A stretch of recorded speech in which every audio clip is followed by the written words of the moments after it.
the sexiest business show in the world with all the business moves you really need. Strictly DOCTRJ.com. Well, it's the beginning of the year, and sometimes we got to get people back.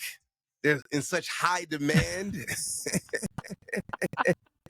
And I'm so glad to have her back, and she's the perfect person to have back at this time of the year right now. Not because it's January, but also because what's been going on in LA.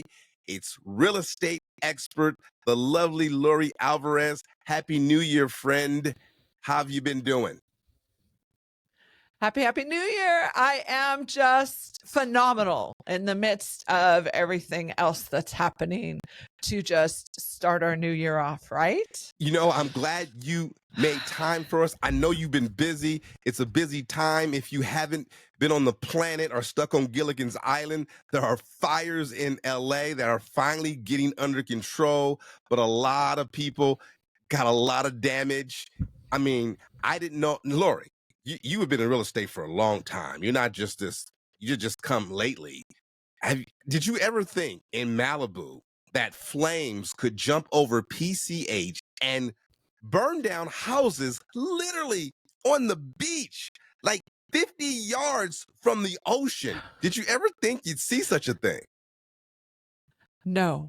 I mean, let me be really transparent. I have always thought the ocean would take it down before a fire flame would take it down. Right. I mean, all they talk about is how, and they tell us is how the ocean is slowly coming in further and further and further. Yes. And taking these homes, and how they're all going to be underwater one day. Who knew they'd be up in flames instead? I thought the moisture, the fact that it's right on I mean, let's face it, some of these houses were built like almost 100 years ago, not to spec. Somebody said, hey, I got a beach property, I'm just going to plant a house there. You just didn't think that this would happen, but it did happen.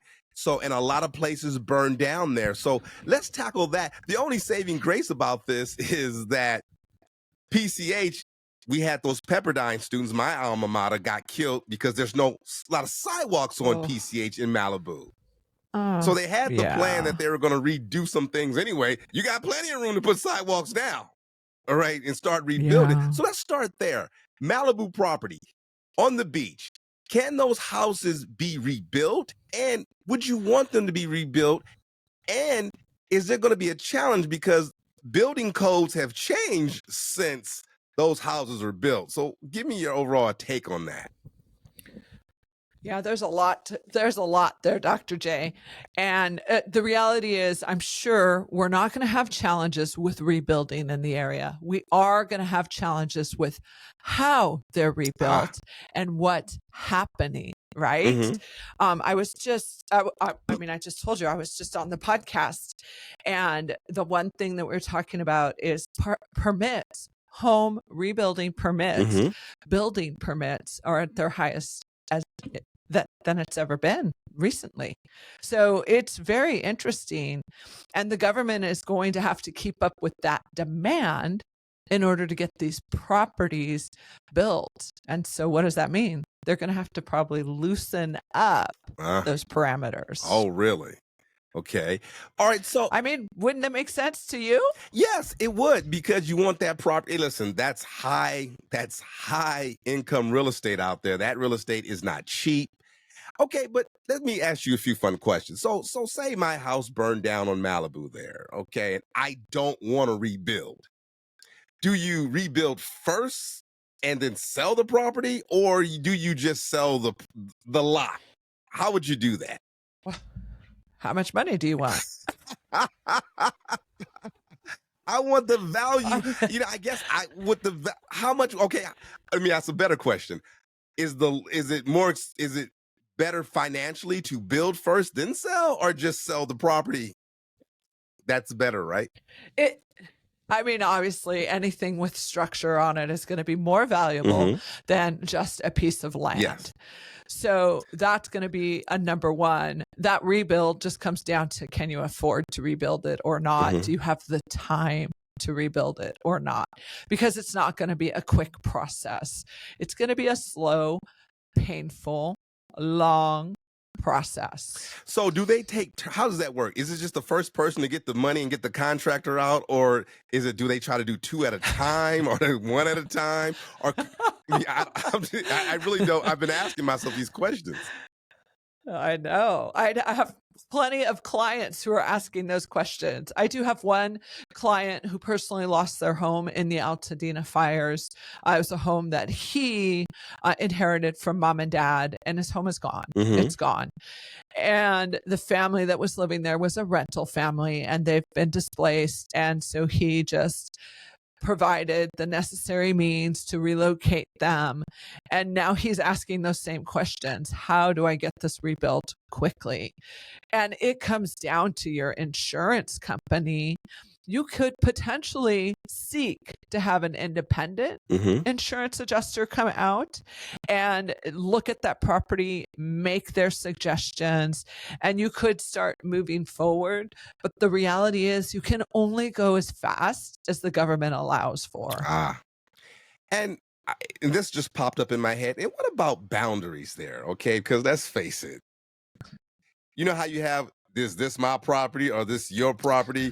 I'm sure that there's going to be some questions about, well, yay, my property line actually was over half of that property line. Is that going to be a problem issue too? Are we going to see some people saying, oh, I didn't have as much land as I thought I did? Yes, there's going to be the whole surveying your space and figuring out what belongs to you again. People never truly, Real Estate 101 tells us, Lori, when someone asks you, where's their property line? You say, it's a surveyor's answer. You have to have a survey out there. You have to have a surveyor go and mark the lines and check them because you have a general idea of where they are. And a lot of those boundary lines have been marked and you can't find them because they're so old. Now, they're going to have to build on Malibu. They're going to have to build the houses, rebuild pretty much where they are, right? Because PCH is not going anywhere. Right? That would be correct. They're going to have to either your only option is put it exactly where it was, or you get closer to the water. So, and I assume you don't do that, right? Or you're on PCH. Does that make sense? Okay. No, we don't want to do that. Or can the government come in and say, hey, by the way, this is dangerous anyway. We need to put sidewalks down here, which cuts down on the property. So do you think, as a real estate expert, do you think that the money down in Malibu, because there's a lot of money down there, takes precedent over sidewalk safety? It could. And I do believe that all parties have the right to change mandates as necessary. Particularly the government, right? They have the right to come in and do eminent domain. They have the right to come in and say, these are the new building standards, or these are the current building standards.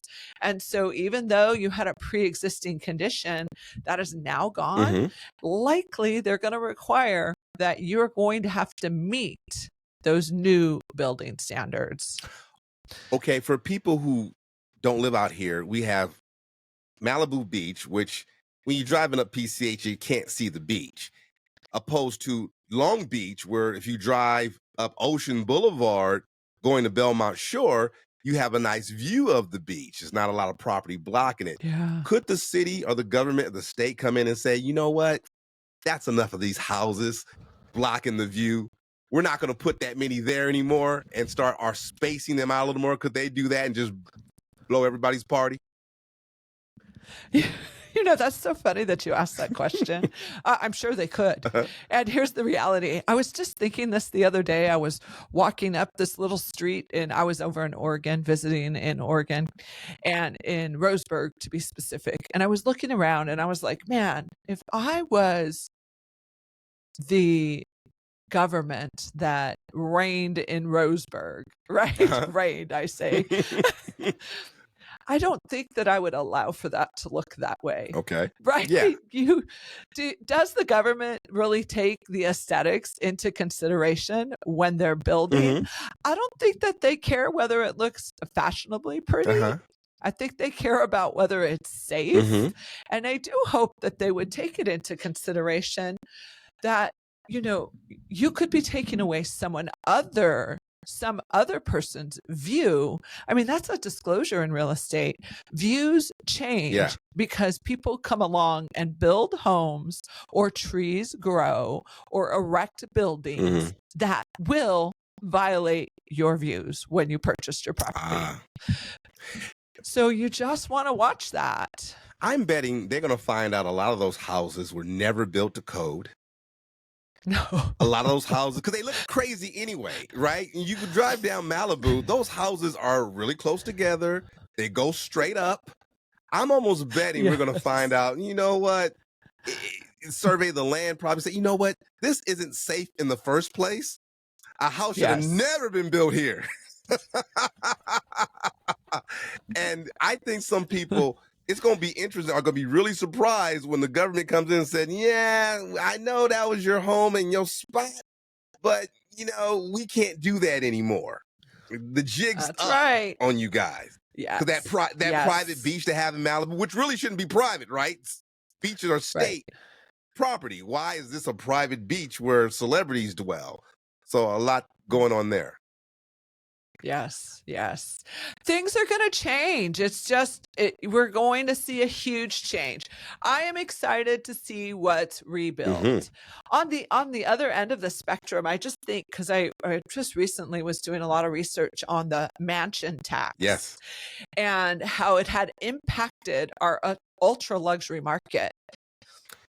Well, I mean, are we really worried about the mansion tax anymore? And there was some news today. There was some news that said something about if the land is undwellable, they don't have to pay property taxes right now. Did you? Oh, that's interesting. I haven't heard that yet. Yeah, I saw it on a news story. I didn't get the whole story, but they're saying if you can prove the land is unlivable currently, you don't have to pay your property tax. I mean, is that always a thing? If somebody's house burns, do they still have to pay property taxes? I believe you still have to pay property taxes, but I'm sure that the number is reassessed to the value of the land, right? Yes. Because you don't have a dwelling on it anymore. Because I personally know that when I added on to my property, there was no delay in the government coming out and saying, oh, look, Miss Alvarez, you added 400 square feet. We will now assess your house this much more money. Yeah. Right? So the fact that your dwelling is gone is going to impact your property taxes. And you are still responsible for paying property taxes. Oh, man, always. Well, one of the good things about this rebuilding, this is going to change our whole immigration policy, Donald Trump, because there's a lot of work need to be done up there. And Dr. who J, gonna do it? Did you just say that? Well, who gonna do it? I mean, come on, let's get real. You think these 22-year-old college kids are gonna get out there and put those frames up? Dr. J, your colors are showing. Somebody's gotta put those houses back up. I'm here with real estate expert Lori Alvarez. When we come back, Lori, we're going to talk, now we're done with the rich people, let's talk about the middle class and poor people who lost their homes. You've got the Strictly Business Show with me, Dr. J, the sexiest business show in the world on New HD Radio.